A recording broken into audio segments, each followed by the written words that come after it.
Assalamualaikum warahmatullahi wabarakatuh. Perkenalkan, nama saya Putra Aulia Usmansyah dengan NIM 220404500009 dari jurusan Psikologi Pendidikan dan Bimbingan, Prodi Bimbingan dan Konseling, Universitas Negeri Makassar.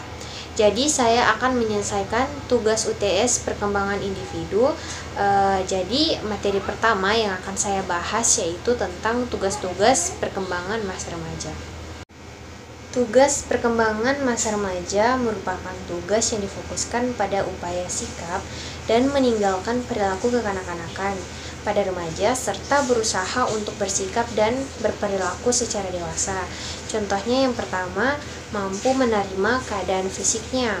Pada periode pra-remaja, anak tumbuh demikian cepat yang mengarah pada bentuk orang dewasa, diiringi perkembangan sikap dan citra diri.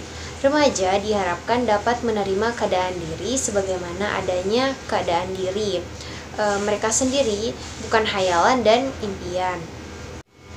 2. Mampu menerima dan memahami peran seks usia dewasa dalam masa remaja.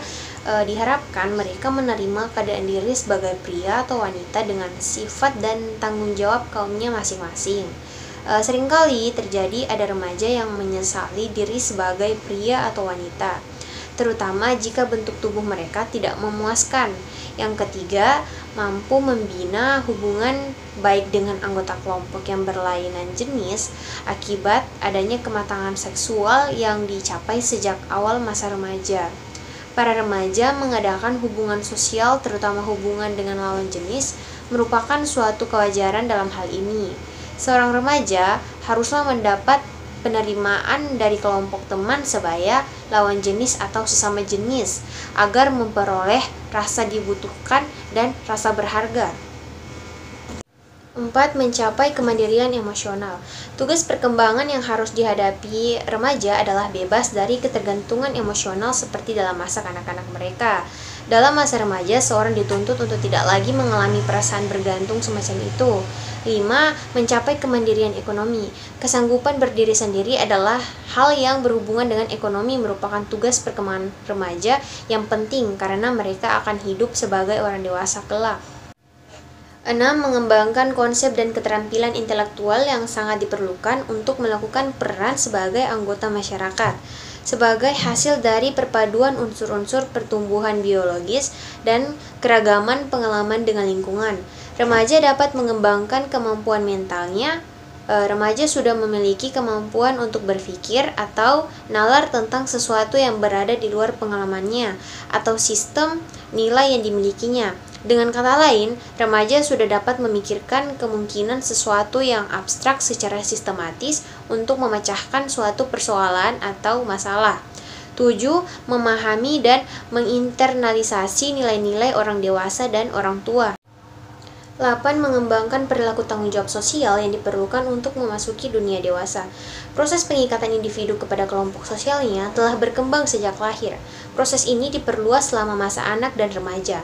Remaja yang mengikuti kegiatan keagamaan akan dapat mengembangkan sikap batin atau sikap keterikatan sosialnya terhadap orang lain. 9. Mempersiapkan diri untuk memasuki pernikahan. Sikap remaja terhadap pernikahan ternyata beragam. Sebagian remaja bersikap antagonistik atau menentang dan merasa takut, dan sebagian lainnya menerima dengan sikap positif. 10. Memahami dan mempersiapkan berbagai tanggung jawab kehidupan keluarga. Tugas-tugas fase perkembangan remaja ini amat berkaitan dengan perkembangan kognitif, yaitu fase operasional formal. Kematangan pencapaian fase kognitif akan sangat membantu kemampuan dalam melaksanakan tugas-tugas perkembangannya itu dengan baik. Agar dapat memenuhi dan melaksanakan tugas-tugas perkembangan, diperlukan kemampuan kreatif remaja yang diwarnai oleh perkembangan kognitifnya. Selanjutnya, masalah tugas-tugas perkembangan masa remaja menurut Harlock 1973. Ada beberapa masalah yang dialami remaja dalam memenuhi tugas-tugas tersebut, yaitu yang pertama masalah pribadi, yaitu masalah-masalah yang berhubungan dengan situasi dan kondisi di rumah, sekolah, kondisi fisik, penampilan, emosi, penyesuaian sosial, tugas, dan nilai-nilai.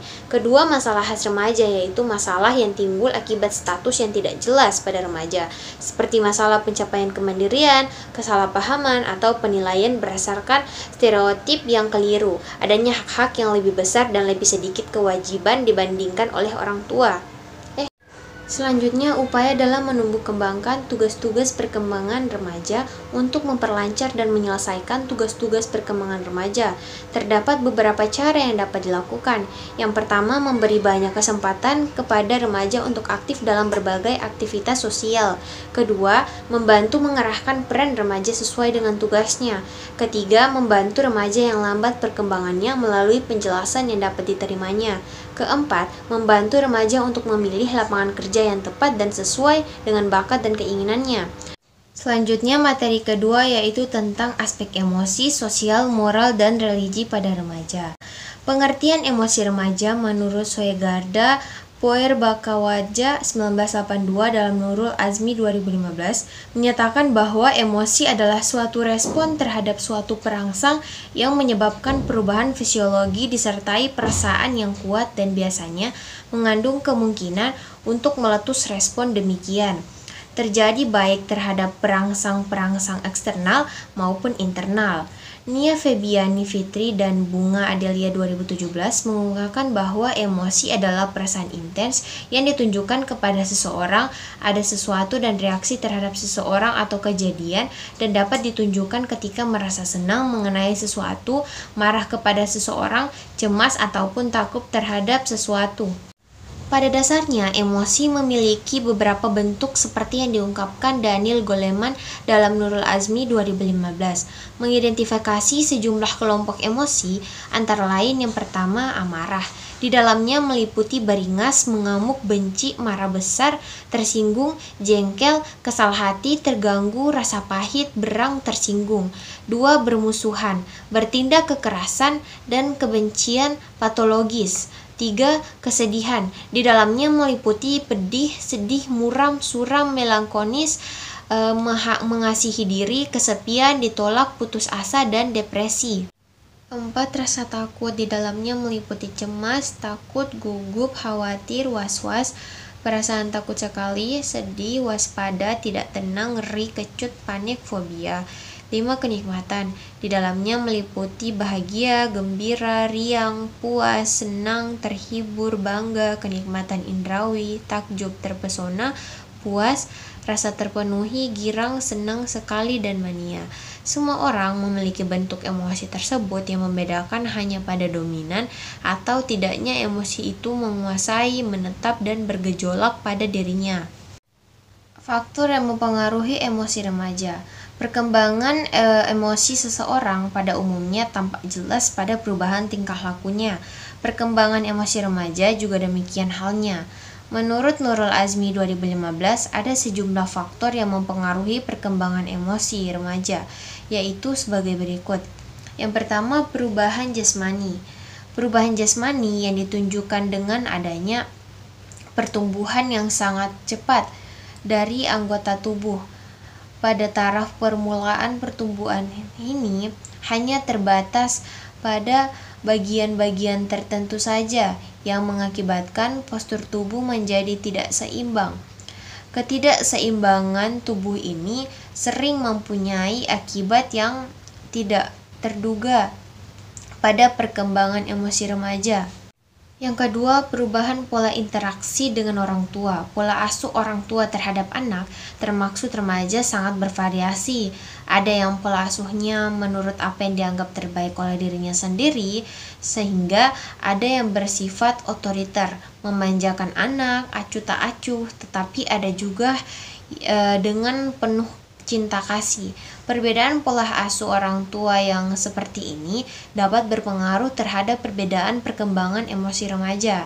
Cara memberikan hukuman, misalnya kalau dulu anak dipukul karena nakal, pada remaja cara semacam itu justru dapat menimbulkan ketegangan yang lebih berat antara remaja dengan orang tuanya. Pemberontakan terhadap orang tua menunjukkan bahwa mereka berada dalam konflik dan ingin melepaskan diri dari pengawasan orang tua. Ketiga, perubahan interaksi dengan teman sebaya. Faktor yang sering menimbulkan masalah emosi pada masa ini adalah hubungan cinta dengan lawan jenis. Pada masa remaja tengah, biasanya remaja benar-benar mulai jatuh cinta dengan teman lawan jenisnya. Gejala ini sebenarnya sehat bagi remaja, tetapi tidak jarang juga menimbulkan konflik atau gangguan emosi pada remaja. jika tidak diikuti bimbingan dari orang tua atau orang lebih dewasa. Oleh sebab itu, tidak jarang orang tua justru merasa tidak gembira atau bahkan cemas ketika anak remajanya jatuh cinta. Gangguan emosional yang mendalam dapat terjadi ketika cinta remaja tidak terjawab atau karena pemutusan hubungan cinta dari satu pihak, sehingga dapat menimbulkan kecemasan bagi orang tua dan bagi remaja itu sendiri. Selanjutnya, aspek sosial. Pada masa remaja juga terjadi perkembangan kognisi sosial, memahami orang lain. Pemahaman ini mendorong remaja untuk menjalin hubungan sosial seseorang yang dekat satu sama lain melalui persahabatan atau cinta. Pada periode ini juga mengembangkan kemampuan beradaptasi, kecenderungan untuk menyerah atau patuh, pendapat, nilai, kebiasaan, hobi, atau keinginan orang lain. Adapun karakteristik penyesuaian sosial remaja pada 3 lingkungan tersebut yaitu sebagai berikut. Yang pertama, menjalin hubungan yang baik dengan para anggota keluarga, orang tua, dan saudara. Kedua, menerima otoritas orang tua dan menerima batasan-batasan keluarga. Yang ketiga, bersikap respek atau menerima peraturan sekolah. Keempat, berpartisipasi dalam kegiatan-kegiatan sekolah. Kelima, menjalin persahabatan dengan teman-teman sekolah. Yang keenam, bersikap hormat pada kepala sekolah, guru, dan staf lainnya. Ketujuh, mengakui hak-hak orang lain. Dan kedelapan, memberikan simpati dan respek terhadap nilai-nilai hukum, tradisi, dan kebijakan-kebijakan masyarakat. Interaksi sosial merupakan hubungan-hubungan sosial yang menyangkut hubungan antar individu dengan kelompok. Tanpa adanya interaksi sosial, maka tidak akan mungkin ada kehidupan bersama. Interaksi sosial sangat penting bagi remaja, karena apabila seorang remaja tidak memiliki kemampuan untuk berinteraksi sosial atau bahkan tidak dapat berinteraksi, disadari atau tidak, remaja ini akan kehilangan relasi. Aspek moral. Hasil penelitian Piaget mengungkapkan bahwa pada tahap operasional konkret 8-12 tahun, anak sudah dapat memahami dan menghargai aturan-aturan. Mereka sudah dapat membedakan antara perbuatan yang baik dan perbuatan yang jelek, serta akibat-akibatnya. Furman 1990. Selanjutnya, Alkin menegaskan bahwa seiring dengan perkembangan kognitif remaja, mulai mengenal sifat egosentrisme yang merupakan titik awal mendamaikan struktur kognitif dan dinamika kepribadian. Istilah egosentrisme sering salah dipahami. Egosentrisme tidaklah sinonim dengan mengutamakan diri dengan selfishness atau mementingkan diri sendiri, tetapi lebih mengacu pada karakteristik universal yang memusat pada pandangan individu dan ketidakmampuan untuk memahami pandangan orang lain. Segala sesuatu dilihat atau dipahami sebagaimana anak melihat atau memahaminya, dan mereka sama sekali tidak mampu memandang atau memahami sebagaimana orang lain memandang atau memahaminya. Hal ini disebabkan karena keterbatasan kemampuan kognitif anak. Kohlberg, ahli psikologi perkembangan moral dan tokoh pengembangan teori Piaget, mengidentifikasi isu dilema moral remaja yang dapat menimbulkan konflik. Furman 1990. Termaksud hukuman properti, afiliasi, otoritas, karakter, atau watak. Tahapan perkembangan moral menurut Kohlberg yang pertama yaitu tahap prakonfesional individu. Individu merespon perhatian personal dan tindakan untuk memenuhi kebutuhan personal secara fisik dan hedonistik. Yang kedua, tahap konvensional. Pada tahap konvensional, kebutuhan egosentrik digantikan dengan harapan terhadap grup, konformitas, loyalitas, dan identifikasi dengan grup berbasis pada penilaian moral. 3. Postkonvensional. Sebagaimana diketahui bahwa tahap otonomi dan prinsip pada tahap sebelumnya menjadi basis penilaian moral pada tahap postkonvensional. Pada tahap postkonvensional, ketidaktaatan sosial masih dapat ditoleransi.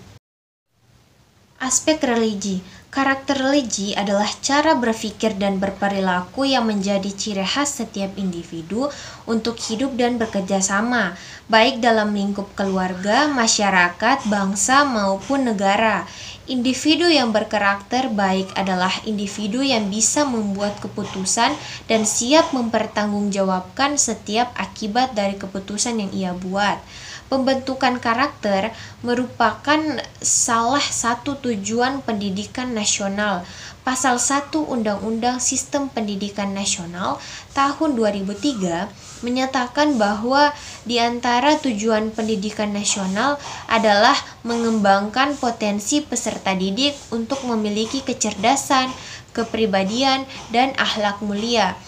Bafirman 2016 dalam Kamus Bahasa Indonesia. Karakter diartikan dengan tabiat, sifat kejiwaan, akhlak atau budi pekerti yang membedakan seseorang dengan yang lain dan watak. Karakter juga dapat diartikan sebagai kepribadian atau akhlak. Kepribadian merupakan ciri, karakteristik atau sifat khas dalam diri seseorang. Karakter bisa terbentuk melalui lingkungan, misalnya lingkungan keluarga dan lingkungan sekolah, pada masa kecil maupun bawaan dari lahir. Musrifah 2016. Pengertian religius berasal dari kata religion yang berarti taat pada agama. Adapun penghayatan keagamaan remaja adalah sebagai berikut. Yang pertama, masa awal remaja 12-18 tahun. Di antara tahapannya adalah sikap negatif, pandangan dalam hal ketuhanannya menjadi kacau, dan penghayatan rohaninya cenderung skeptik.